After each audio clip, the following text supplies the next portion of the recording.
A little while ago, I did a video of everything I've broken on my car, or Cobra.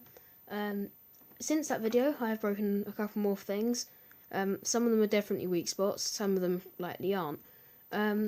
So, probably the weakest thing I've broken since that video, front body post, which was actually from a rollover. I'll show you that in a sec.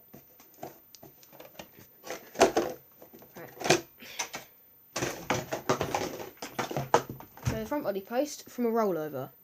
I have landed upside down a couple of times after this, and all the other ones held up fine. It's quite inconsistent. But broke a body post, which is quite annoying because it was only from a rollover on a field of just grass, which was really frustrating. It wasn't on concrete. If it was on concrete or anything like that, that's not too bad. But since that, massive issue with these. I've heard other people complaining about that sort of thing. Now, the body shell, believe it or not, as you can see on the camera, I don't think, it's not too bad from a distance, but the body shell actually looks alright from a distance. I have taped it up on the underside around there. I took all the tape off, it didn't do anything, it was just weighing it down. I've got loads of cracks around there, if it comes out, but they're splits all the way through. Wrong side. Got some here as well. And there's some cracks around here, but it was kind of my fault. But body shell's not holding up too well. I have seen a couple of people who've gone absolutely nuts on them have cracks at the front off, hanging off and done much worse. But it hasn't held up too well. I mean, it sounds impressive when you think, 7 months of body shell for a decent amount of bashing. But a lot of the time I've spent with the car was waiting for lockdown to end. So a lot of the issues that have arisen from everything, realistically, has only taken about 3 months of anything. Which, until you realise, I don't actually go stupidly hard on them, rarely, if ever. That's quite a big issue, to be honest. Right, so I think this is the third thing so far. Since that, I tried to make a video on it. It didn't really come out too well.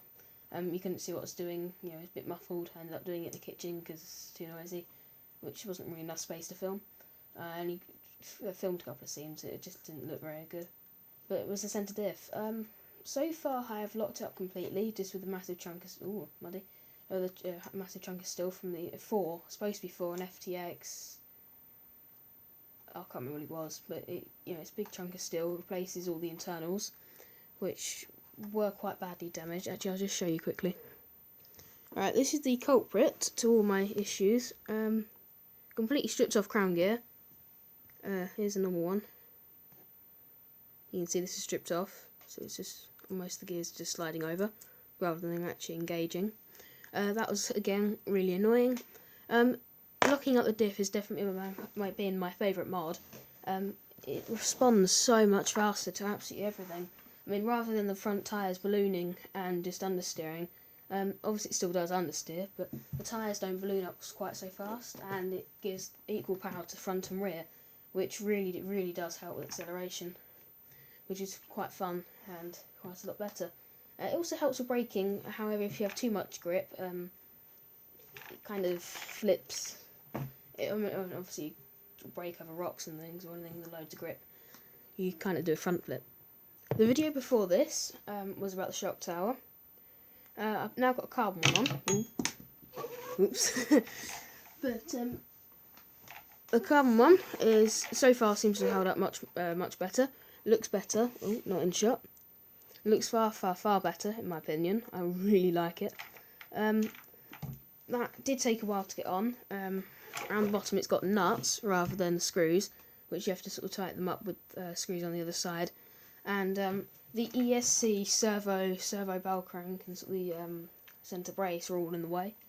The only way to do it without everything in the way, you'd have to take off the ESC servo and the front end, because you'd have to take the front end off to get to all of this, unless you take out the centre diff and then take out the drive shaft, so then take all the steering stuff out, which is just too much work. So I ended up just doing everything in the way, not bodging it, but sort of struggling to get it on. This looks really nice as well. Definitely long term that'll be quite a good mod, as it will help rather a lot with strength. Right, I think that's everything I've broken since the last video.